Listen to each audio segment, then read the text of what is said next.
سلام. نمیخوام زیاده گویی کنم. میخوام بهتون توی آموزش دوخت انواع تیشرت داشته باشم. چجوری توی دوختن تیشرت سری دوزی کارگاهی راه روش آسون و ساده رو بهتون بگم، هم سری کارتون سریعتر در بیاد، هم قلق کار راحت تر بشه. اولین کار الان امروز میخوام کار قاپکدار رو بهتون یاد بدم. مدل جودون سوزنی قاپکدار. کاپکش یا بیلیتیش ابتدا باید کناره های کاپکمون یا همون بیلیتی آرایش بشه تا تو مرحله بعد که دوخت یه پایه راسته میخواییم بزنیم بهش راحت تر زده بشه و تو مرحله بعدیش جا رفت قاپک و قرفتی کردنشه.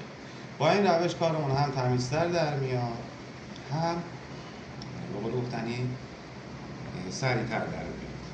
ما توی این مرحله الان کناره ها رو با تیغ زیگزاگ به سرعت آرایشش میکنیم، لبه هاش رو میدیم زیر تیغ.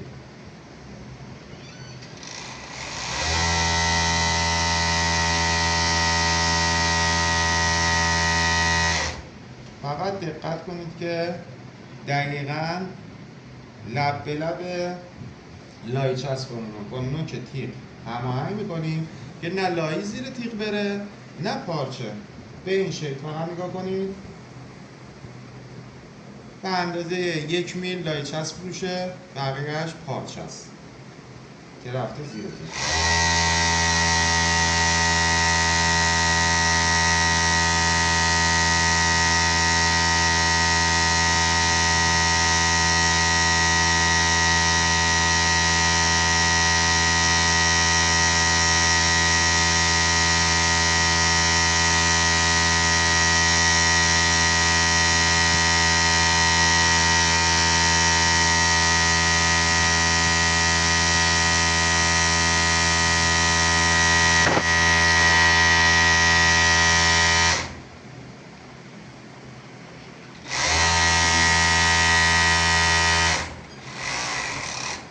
خب به همین شکل پیچ نداشته باشه کار. باز به همین شکل لای انگشتاتون کار رو برمیگردونید، همش به یک شکل باشه که سریعتر بره زیر چرخ و آرایش بشه. خب کار رو برمیگردونیم، از اون سر شروع میکنیم به آرایش کردن لبه دوم.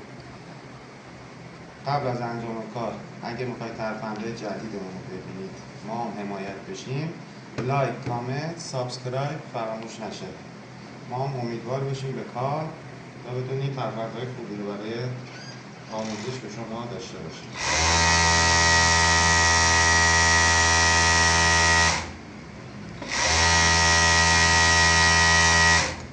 یکی از حسنای ویدیوهای من اینه که نمیخوام زیاد وقتتون رو بگیرم، زیاده گویی کنم یا حرفایی که بارها توی ویدیو تکرار میشه. یک جمله رو، یک کلمه رو ابتدا گفته میشه، وسط گفته میشه، آخرش گفته میشه. من تا همین ویدیو به اندازه شاید 30-40 ثانیه زیاده گویی میکنم، ولی مستقیم میرم سر اصل مطلب. تو ویدیوهای بعدی من سعی میکنم که زیاده گویی نکنم و سر اصل مطلب برم.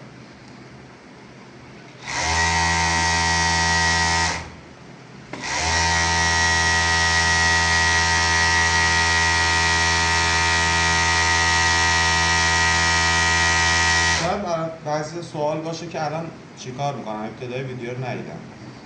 نخهای زیگزاگ قطع، یعنی الان این نخها که روی چرخ هستش هیچ کدوم فعال نیست. نخها رو قطع میکنیم با استفاده از تیغ زیگزاگ، به جای قیچی با دست آرایش کردن با تیغ زیگزاگ آرایشش میکنیم، هم صافتر در میاد هم سریعتر.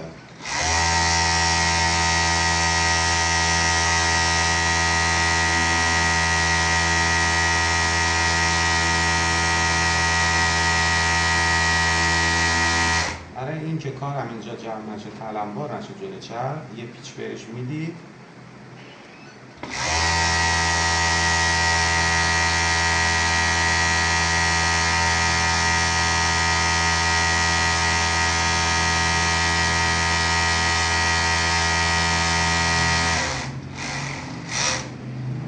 ممنون از وقتی که گذاشتید. سابسکرایب فراموشتون نشه. ممنون.